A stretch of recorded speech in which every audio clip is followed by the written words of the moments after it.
from Travel Mindset. I am our Vice President and Creative Director.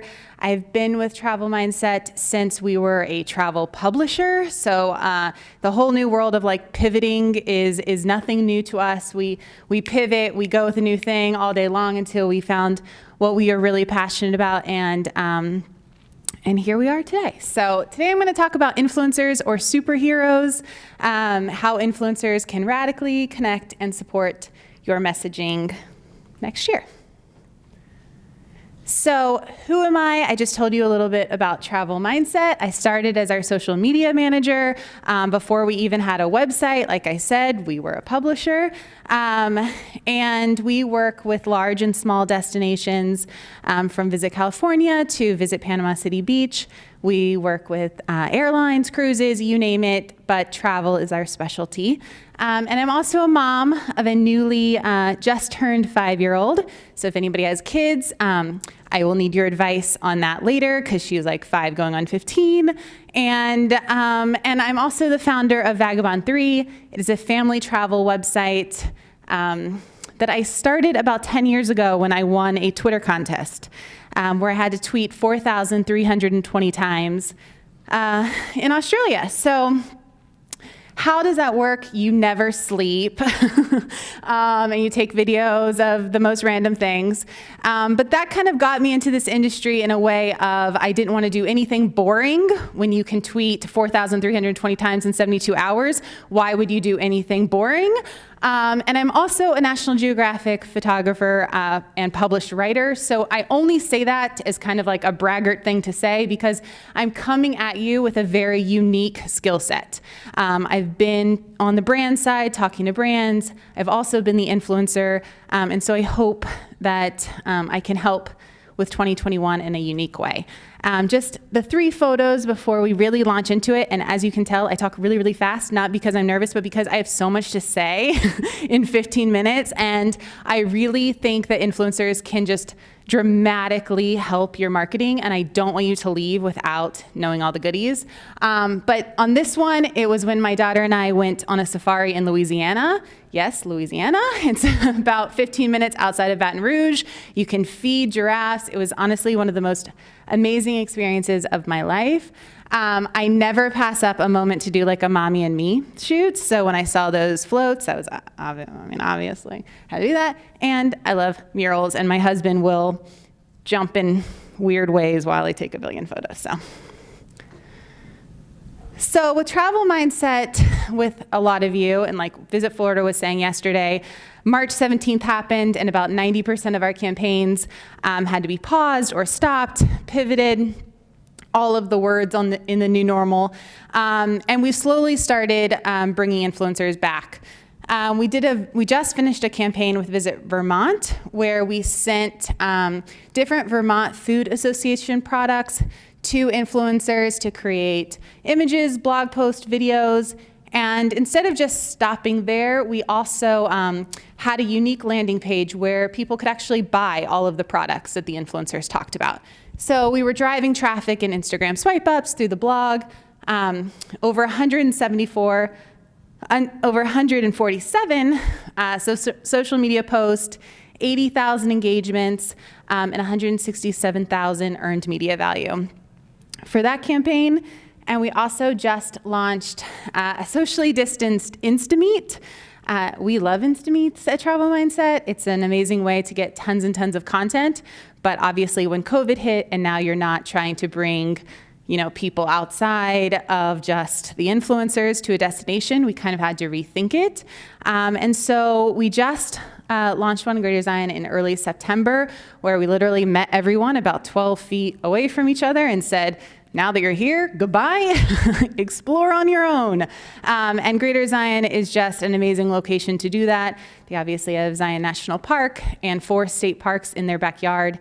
So that one, we also did an IGTV series. So each influencer created their own video, and then we put them into a series for the destination. That one had over 407 posts, 340,000 engagements, and like I said, 24,000 IGTV views.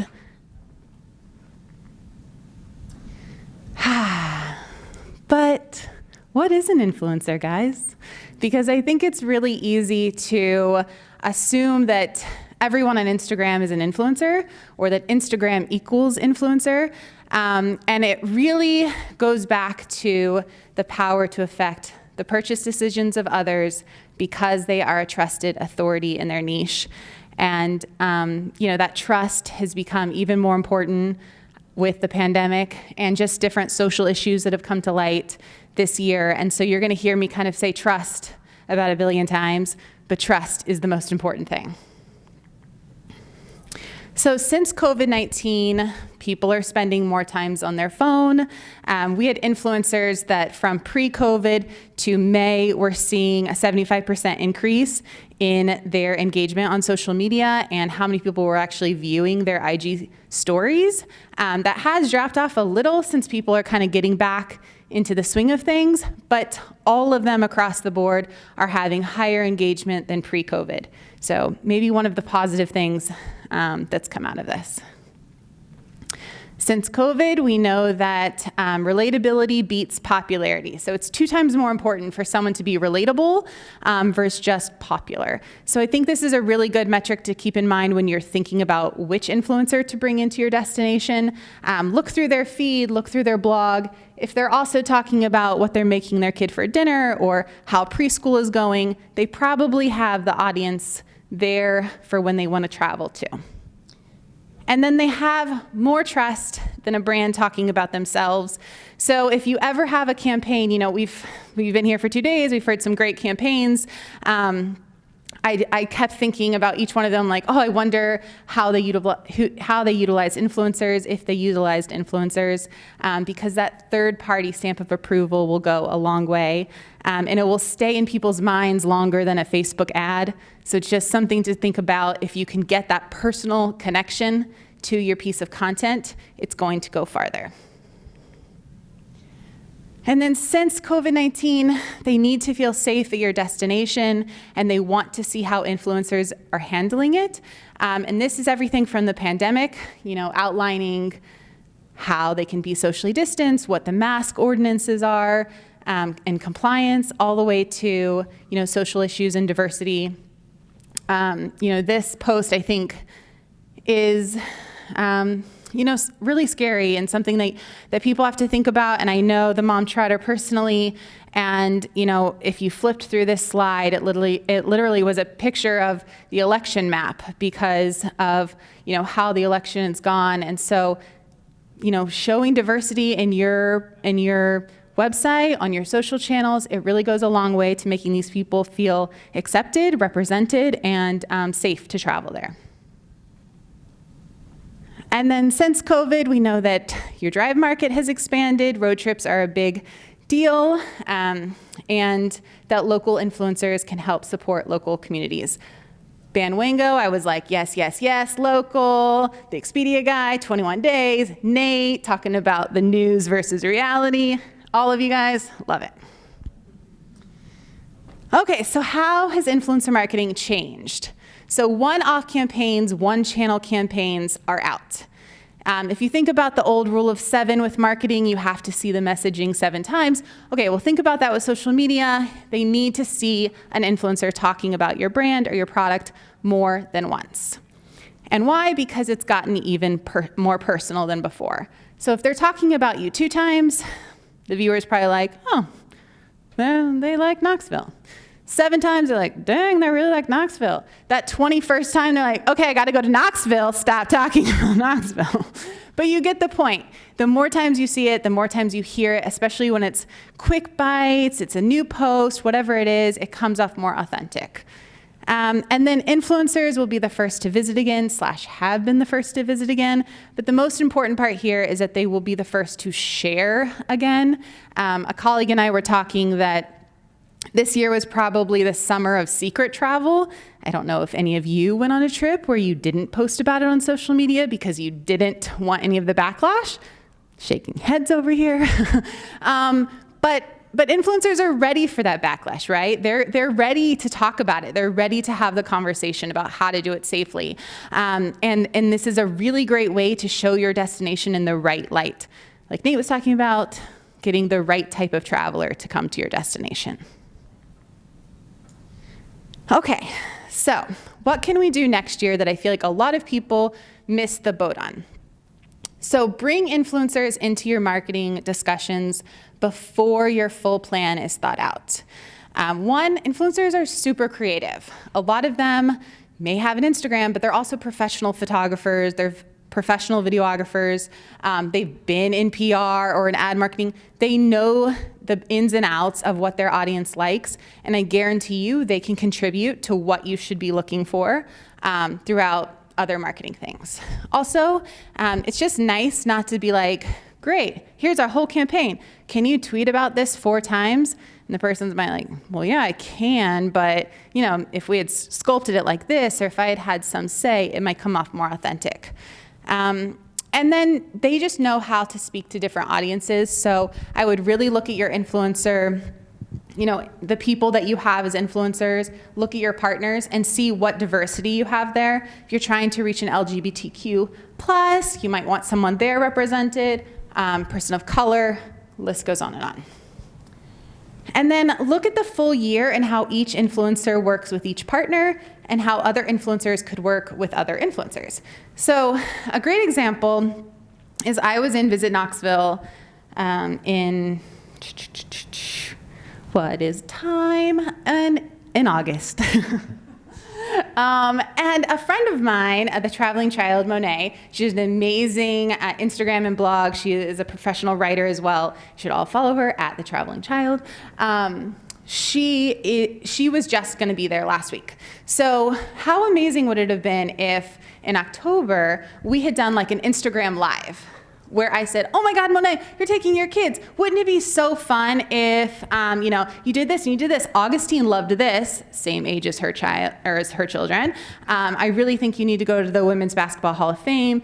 2 days after we went there, we were like sitting in a restaurant and there was a WNBA game on it, and Augustine was like, hey, those are girls just like me. I can do it. You're like, what is life? Representation. It was awesome. But how much fun would have that been for my audience, for Monet's audience, for Visit Knoxville to all have a conversation like that? And now it seems, again, more authentic. The experience is more organic. Everybody loves travel planning anyway, so getting to see 2 people that you admire and trust go through that travel planning together, it just strengthens that relationship. It makes it seem more authentic, and it's just another way to utilize influencers. So turn one-off influencers into ambassadors.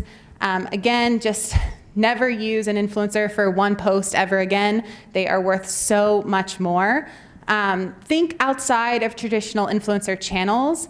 I'm going to show an example of this in the next slide, but it kind of goes along with my next point where the traditional planning windows have changed. And Expedia reported that most are booking about 21 days out. So influencers can have an immediate impact on travel bookings right now. So I know that I talked about the travel mindset campaign with Greater Zion. So I went just to make sure everything was smooth. I didn't have to post on my own channels, although I did because Greater Zion is amazing. But anyway, I started thinking, where else do I have influence, or where else on social media could I tell people about how amazing this trip is? And I got an alert from my mom's group in LA that, does anyone have an Airbnb in Lake Arrowhead? Or does anyone know of an Airbnb in Ojai? Joshua Tree is so packed. Palm Springs is so packed. All these places that we normally go are so packed, and we just want to get out into the wilderness. So I was like, okay. Hey guys, mamas, you guys have to plan a trip to the Greater Zion, St. George, Utah area. Here's the 4 state parks. Here's the tiny house that had contactless check-in. Here's the restaurants I went to. Here's everything I went to. So there's about 5,000 members in the group. So the post got 361 likes, 187 comments regarding trip planning, and 46 DMs to help plan the trip for them. And within 2 weeks, 23 moms confirmed via DMs of photos they sent me that they had booked the trip, resulting in, and I'm just doing a little math because this was not part of the campaign, but about $18,000 in hotel revenue alone. They booked the exact place that I told them to go. Again, this wasn't part of the campaign, but now why am I not asking every influencer, where else do you have influence? What groups are you a part of? This is a very easy thing to see. If you really loved our destination, if you really loved our product, where else can you talk about us?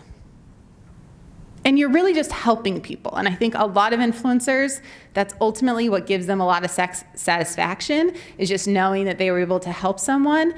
So just kind of rolling it into that. So getting the most out of an influencer trip, sure, they can post on Instagram, they can do Instagram stories, they could do polls in Instagram stories, they could do reels, IGTV, lives, blog posts for their blog, for your blog. You could create an entire series where they're only creating content for your website, so every single post directing traffic to your website is coming from them. Again, that third-party stamp of approval. They could do videos for Facebook, for YouTube, for your website. Photos for your ads. You can easily A/B, test their photos. Everyone knows that user-generated content outperforms branded content. There you go. Visitors guides, website. So for the Visit Knoxville campaign, we had over 24 IG static posts. We also did blog posts. We made videos for them to use as ads on IG stories and Facebook. So really just think about one visit, what all can you get out?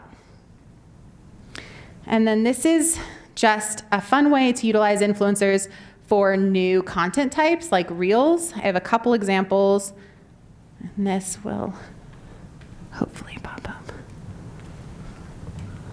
Make it big. Mm-hmm. It's so pretty. Otherwise, I would be like, I don't care. What? What?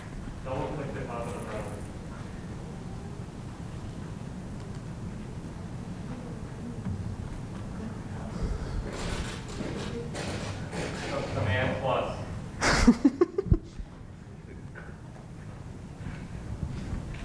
I broke it. So Reels is a new platform, and everybody is seeing higher engagements than ever on Reels. Basically, you can try something brand new, and people are gaining followers from Reels. This is like the first time Instagram has cared about you ever. They're really pushing people to Reels, and I think utilizing influencers who are really quick editors can try something new. You could, use different Instagram stories and wrap them into a new package. Just again, kind of repurposing the, has really fun sound that I thought would get you guys out of your seats, but it's fine. Click sound in the corner. Oh, there it is. Light, street lights, all of the lights, all of the lights. Fast life, The excitement is over, guys. rock life, every night. So this was utilizing just Instagram stories that we had already taken, just put them into an editor and sound. That's one example. And here is another example.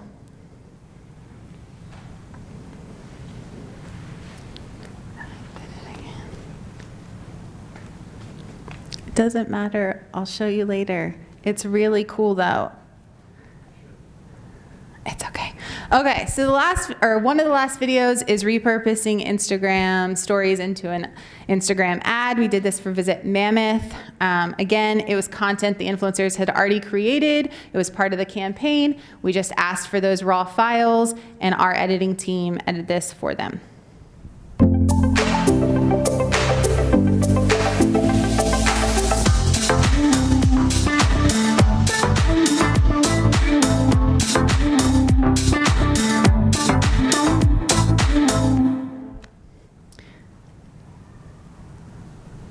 And then here's one last video for Visit Columbia in South Carolina. Has some of that pimento cheese that they were talking about earlier.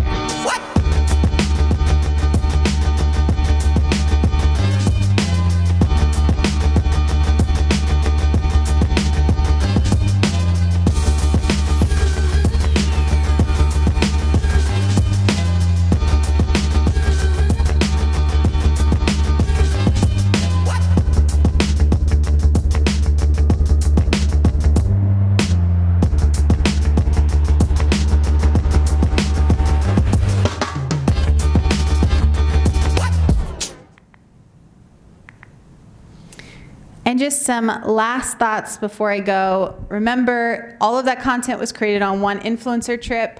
Just have a posting strategy that has the influencer kind of continuously mentioning you. So spread out over a couple, either a month or 2 months, even a year. Have them as ambassadors so they can speak out on your behalf. When we worked with Visit Little Rock, they were posting images of people in masks and dining outdoors, and they were getting some pushback on their Facebook page about that. And so I just kind of chimed in by saying, hey, that was actually my family. My daughter is under the age restrictions for wearing a mask in Arkansas. So you have to be 10 and older to have to wear a mask. And we were dining outdoors to support this one business that's been there since 1928. If you ever go, you should also check out the, Mosaic Templars Association. It really talks about the different businesses that were in that area. Before you go, look at the Little Rock 9 National Park, so on and so on and so on, really talking about the area. And afterwards, the lady who had been the loudest and kind of most annoying about wearing a mask said, hey, thanks, Jade, you rightfully and respectfully put me in my place. And Little Rock was like, thank you, Jade, because they didn't have to combat that messaging. They could have someone do it for them. So really talk to your influencers, give them the power to kind of have those conversations on your feed. And it really just makes it where you don't have to be the bad guy. Someone else can kind of chime in and say how great it is.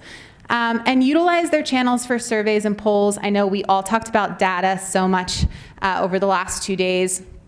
And this is data that, with a simple 5-question, 5-story survey, you can get the exact influencers' names who feel a certain way. You can download that survey over to your account, and you could reach out to those people individually. Maybe start by just liking or commenting some of their photos, but then you can send them a DM, even with specific URL to a page that they were being asked about in the survey. And then A/B testing. The last thought I'll leave you with is my very first e-tourism that I went to, I listened to Tennessee Tourism talk about this amazing new campaign they had. It was, the colorblind leaf thing. I think we probably all remember it. And they won all the awards and they did everything. And Asheville, he's amazing. He raised his hand. He's like, so I'm just wondering, you had millions of views on the Facebook video and you got all these impressions and blah, blah, blah. So what was your paid advertising behind that? And they said $100,000. Okay. So obviously, a lot of destinations don't have $100,000, but you might have $3,000.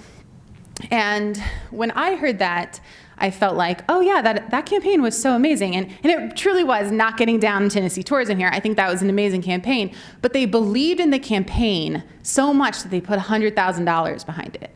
Imagine if you believed in the influencers so much that you put $100 paid boosting behind their post. $1,000 if something performed really, really well. And I only say that because I think a lot of times people think influencers have to be unicorns. They have to do it all. And if you saw here today, a lot of them can do a lot. They really can do a lot.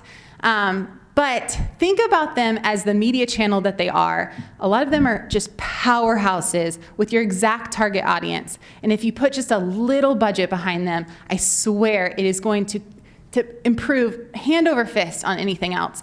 And above any metric and data point, it's going to have a lasting impression with their audience. And that's everything and anything that we could all ask for.